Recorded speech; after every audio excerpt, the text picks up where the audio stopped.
Hey Queens, and welcome back to Bullet Journaling for Chronic Pain.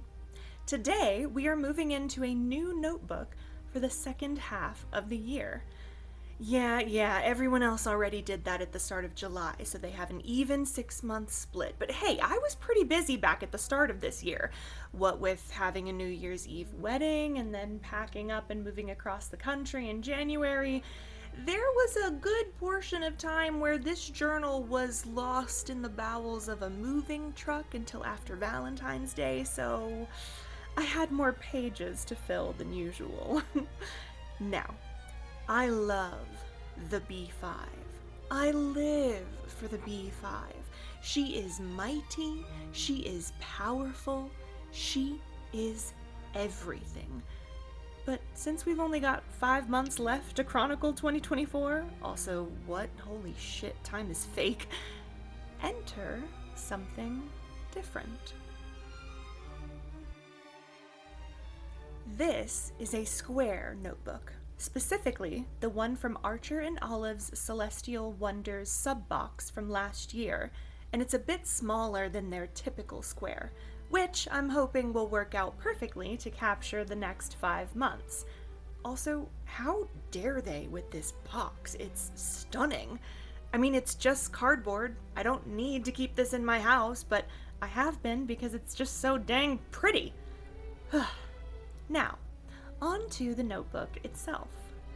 I actually filmed this setup 2 weeks ago, and that footage ended up being sacrificed to the ether of immortal gods and is now lost to time and space. So today, you are getting a walkthrough of a completed setup, which I think we will all survive just fine, so don't panic. Now, first things first, this notebook did not actually come with a pen loop, which I consider the utmost sacrilege, since Archer and Olive normally always have pen loops pre-installed. But alas, she was loopless. So I stuck in this adhesive one from my stationery stash. The sub-box notebooks are often a bit experimental, but to axe the loop is honestly just treason. And so, we begin. Inside the front cover, we have the Archer and Olive gold foiling, on top of which I placed a sticker that has been in my stash for ages. I got it at an indie bookstore well over a year ago, and its moment has finally come, since it goes so well with the sun and moon motif from the cover. On the right side, over the "This book belongs to" plate, I've included a photo of myself. I usually like to jazz this page up a bit more than simply writing my name. Speaking of which, remember, dear friends, if you have shit handwriting, if you can't copy script to save your life, just find a font you like, print it out on sticker paper, stick it in, and no one will be the wiser. I also add my phone number to the bottom here in case this ever gets lost, but I will be doing that off camera. Y'all don't need my digits. Next up, I gave myself a reflections page. Please pay no attention to the reflection of the ring light above, pun very much not intended, but I'll take it. Now, this gives me an opportunity to start the second half of the year off by reflecting on the first. I included a black and white photograph of our wedding party from right after we finished the ceremony this past New Year's Eve.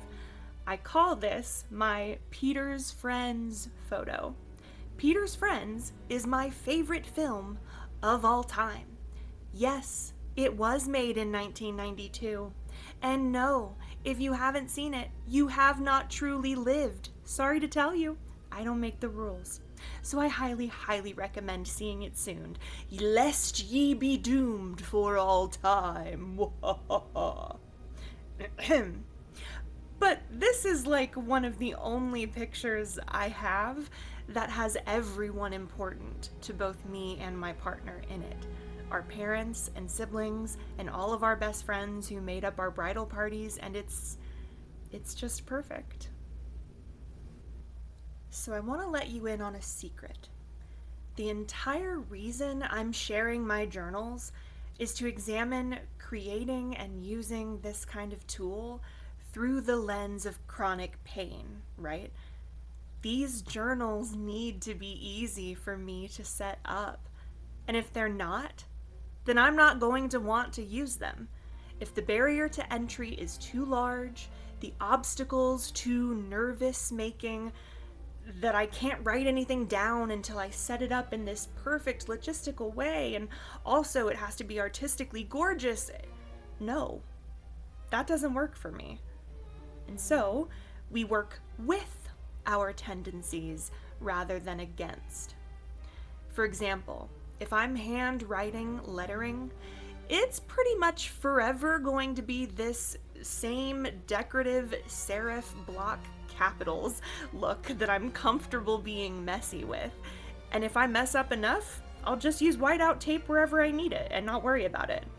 One of the best ways to put art in your journal, if you are struggling for energy, time, resources, is to get prints of people and places you love. Images that inspire you or comfort you or embolden you, whatever, and then paste them right in. I actually keep a set of prints for this exact purpose. Some that are photos of real people and others that are evocative or beautiful. Clearly, this collection is manifesting autumn. Rachel Steven actually introduced me to this. I will link her channel below. She does this in her journal as well by using UnSplash, where you can download royalty-free stock images from all kinds of creators and getting them printed through FreePrints, which is a low-cost way to get a ton of photos. You pay for shipping, which is usually only a few dollars depending on how many you get. And now I've got this collection of photos that help me create easy setups that still feel vibrant and exciting to look at. And it's easy, which is what I need. Now, on to the main event, a cover for August. Now here's the thing, this is the beginning of my journal, and as you can see, I literally have cover, one page for reflections, and then it's right into the next month. I've been bullet journaling since October 2021-ish, and I've gone through experimentations of what methods work for me, from Ryder Carroll's minimalism to the intense, detailed maximalism of many artists online.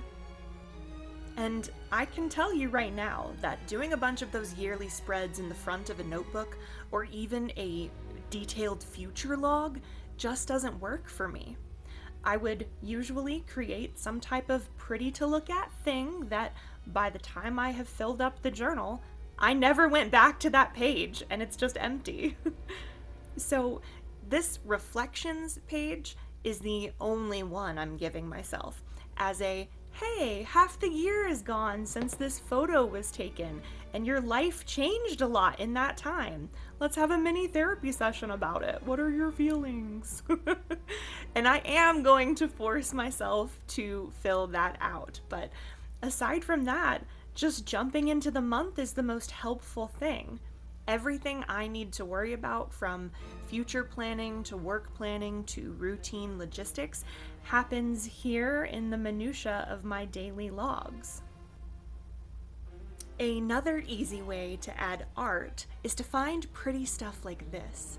I got these foiled tarot postcards that fit the pages perfectly and evoked the exact aesthetic I want. I used my trusty handwritten font again, then made messy clouds to match what was on the card. I threw some stars around here and there, and boom, it's done. Next up, we have my calendar. Now, this is the first time I'm using a square, so this will be a bit of an experiment.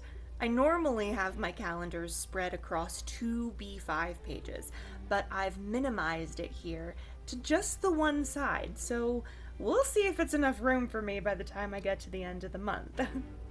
Oh look, I found a cute quote online, put a font on it, printed it out, and done! It looks professional. Glued in another stock photo, Done. These lines were done with a ruler and then fixed with whiteout. Done! Oh my gosh, I'm just so powerful. Now I also like to use these metallic vinyl tapes for the edges. Gold for my calendar, silver for the money stuff and everything related to my household budget, and the rose gold for my pain tracker. My budget pages are very simple. I have the tape on the edges, I draw some lines, I do that same font that you've been seeing everywhere else, and this is an easy way for me to track spending, track what we are wish listing, which is hopefully helping us with overconsumption so that we are not over consuming. And it's easy. Name of the game, baby. Now this is the part that will be the most interesting. I had to fully overhaul how I had my pain chart laid out, since this is so much shorter than the B5. I had to really think about which symptoms I wanted to be tracking, which ones could be combined or downsized or left off entirely. But I am actually stoked for how this fits, because the right side fits exactly 31 days.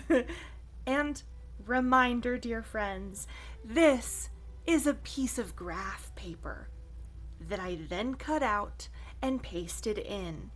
Do not waste your time drawing out all these lines.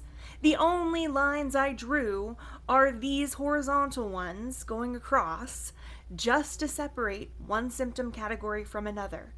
Do not spend 8 years of your life drawing all of these lines when you can just get some cheapo graph paper to do the work for you. And obviously, this would not be a pain tracker without the famed question hound, reminding me to look at this with humor.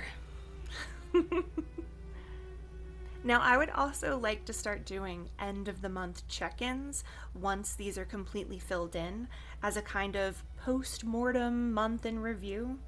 I think that would be helpful for me to see how I've been doing, what's changing or staying the same. So let me know if that's something that you might find interesting or helpful as well.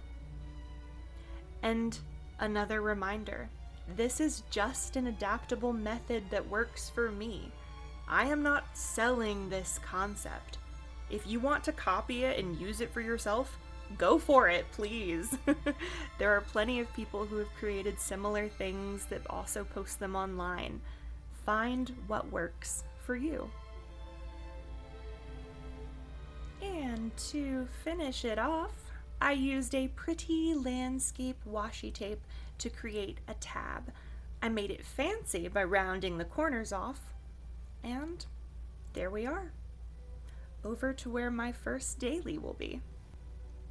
This is about as maximalist as I can go at any given time.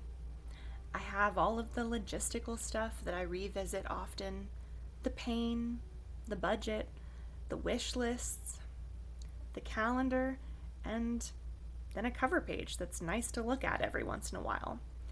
It's just artistic enough that I enjoy engaging with it, but not so overwhelming to make that I lose steam or put my body and energy at risk to do so. Which is really what managing chronic pain is all about. So there you have it, my completed new setup for the rest of the year.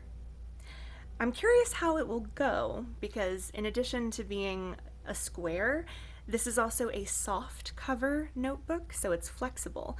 Archer and Olive normally does the hardback, and I have definitely gotten accustomed to those. So we shall see whether or not I destroy it by the time we get to September. If you found this entertaining and or likable whatsoever, please let a girl know down in the comments, and otherwise, take really good care of yourselves. Bye.